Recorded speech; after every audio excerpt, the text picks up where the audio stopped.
Bem, esse é o Corsa que nós acabamos de ver o estrago que tinha no banco dele. O Dr. Remendo veio aqui e consertou, olha lá. Esse é o estrago.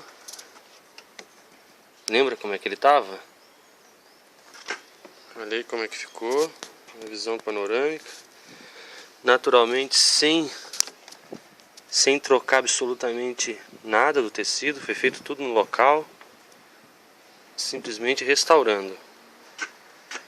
Esse é o trabalho que o Dr. Remendo faz, olha lá. Esse é o resultado aí do nosso trabalho.